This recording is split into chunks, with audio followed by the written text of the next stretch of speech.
Hi everyone.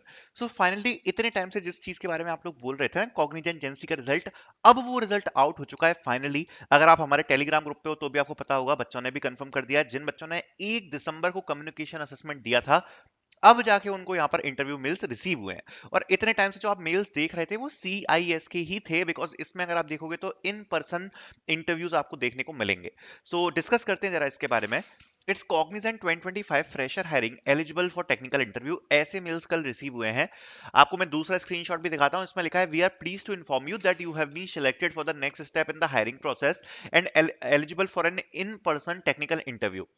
Interview will be conducted, और यहाँ पर लोकेशन दी हुई है 12 दिसंबर स्टार्टिंग 10:30 AM। अब ये जो इन पर्सन इंटरव्यू के मेल्स आए हैं, ये फाइनली वो रिजल्ट है कॉग्निजेंट का जिसके लिए आप लोग वेट कर रहे थे।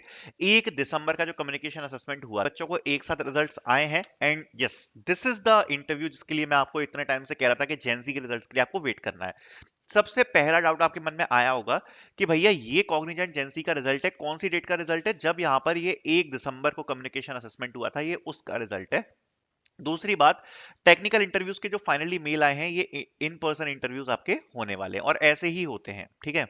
दूसरी बात दूसरी बात जो इंपॉर्टेंट बात है कि क्या और मेल आएंगे, तो यस, अभी यहां पर एक फेज और आएगा इंटरव्यू मेल्स का, क्योंकि अभी जो जितनी भी एजेंसी की हायरिंग हो रही है ना, सब में जनरली 2 फेज के इंटरव्यूज मेल्स आ रहे हैं, ठीक है। तो अगर आपको सपोज अभी इंटरव्यू मेल रिसीव नहीं हुआ है, जितने भी बच्चों ने यहाँ पर एजेंसी का दिया था यहाँ पर असेसमेंट, हो सकता है आपको CIS का फॉर्म भी रिसीव हुआ होगा, राइट। CIS का फॉर्म भी रिसीव हुआ होगा, और अगर आपको ये वाला मेल नहीं रिसीव हुआ है, तो यहाँ पर 2 फेजेस में जनरली रिजल्ट रहता है। तो आपको आ जाएगा, बिल्कुल भी आपको टेंशन लेने की जरूरत नहीं है। इसके अलावा यहाँ पर एक और इंपॉर्टेंट चीज बनती है कि 2 फेजेस में रिजल्ट होंगे, ये चीज हमको समझ में आ गई। जनरली 2 फेजेस में होते हैं। टेक्निकल इंटरव्यू के बारे में हमने बात कर ली।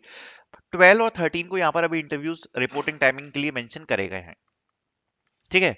अभी आप थोड़ा सा और वेट करना, अगर आपको रिजल्ट अभी नहीं आया, जब आपकी उम्मीदें खत्म हो जाएंगी, तब मैं आपको बता दूंगा आके कि भाई अब यहाँ पर रिजल्ट्स नहीं आएंगे। तो अभी आपको वेट और करना है, एक फेज एटलीस्ट आप मान के चलो एक और होगा। दूसरी बात, जेंसी के अगर इंटरव्यू के बारे में बात करें, तो यहाँ पर देखो कुछ चीजें हैं। सबसे पहले तो जो भी आपकी क्लस्टर की लैंग्वेज है, उसको जरूर एक बार बेसिक्स देख लेना। दूसरी बात, ऊप्स जरूर पढ़ लेना। एक कोडिंग क्वेश्चन वो लोग जनरली पूछ ले रहे हैं, तो एक कोडिंग क्वेश्चन जरूर प्रिपेयर करके जाना। अभी मैंने एक रीसेंट एक्सपीरियंस भी अपलोड किया है चैनल के ऊपर, तो वो जरूर देखना, ठीक है, वो बहुत इंपॉर्टेंट है। बेसिक्स पढ़ लेना लैंग्वेज के, ऊप्स पढ़ लेना, एक कोडिंग जरूर प्रिपेयर करके जाना लैंग्वेज। इसके अलावा SQL DBMS बहुत इंपॉर्टेंट है, एक क्वेरी लिखवा ले रहे हैं, वो जरूर प्रिपेयर कर लेना। प्रोजेक्ट्स जरूर प्रिपेयर कर लेना, और बिहेवियर क्वेश्चन। और अगर आपके पास प्रिपरेशन के लिए ज्यादा टाइम है नहीं, काफी कम टाइम है और बहुत सारी चीजें आपको प्रिपेयर करनी है, तुरंत अगर आप करना चाहते हो, तो इंटरव्यू नोट्स की लिंक आपको डिस्क्रिप्शन में मिल जाएगी, मैं आपको दिखा देता हूँ। तो इसमें सारी चीजें वैसे अवेलेबल है, मात्र 200 रुपए में मिल जाएगा। ये जो 500 लिखा है, ये 500 नहीं है एक्चुअली, ये 200 रुपए है, 70% डिस्काउंट, ठीक है। तो अगर आप इसमें देखोगे तो यहाँ पर आपको एक तो क्रैश बुक मिल जाएगी, इसका आप यूज कर सकते हो, ठीक है। केवल 92 पेजेस की है, इसमें सारे टॉपिक्स कवर है। ऊप्स के आपको सारे नोट्स मिल जाएंगे, जिसमें आपका C++, ऊप्स, पाइथन, जावा सब कुछ इंक्लूडेड है इसमें। फिर प्रोग्रामिंग के आपको सेपरेट नोट्स मिल जाएंगे। STL करेक्शन फ्रेमवर्क है। HR क्वेश्चंस बहुत इंपॉर्टेंट है, ये भी पढ़ लेना, सारे बिहेवियर वगैरह है। DSA थ्योरी ज्यादा जरूरत नहीं है कॉग्निजेंट के लिए पढ़ने के लिए। प्रोजेक्ट बेस्ड क्वेश्चन ये इंपॉर्टेंट है, और जो आपका खुद का प्रोजेक्ट है उसको जरूर प्रिपेयर करके जाना, और ये इसमें जेनरिक क्वेश्चन मिल जाएंगे। फिर आपके CS फंडामेंटल्स बहुत इंपॉर्टेंट है, जिसमें DBMS बहुत इंपॉर्टेंट है, तो ये DBMS जरूर पढ़ के जाना। SQL query, top 60 SQL query दी है, ये जरूर पढ़ के जाना, काफी ज्यादा इंपॉर्टेंट है। देन कंप्यूटर साइंस फंडामेंटल्स अगर आप चाहो तो ये जनरल वाले पढ़ सकते हो। और कोडिंग शीट के जो बेसिक क्वेश्चंस हैं वो जरूर पढ़ के जाना, जो इसमें शीट में दिए। इतने से आई होप आपका काफी अच्छा हो जाएगा, ठीक है।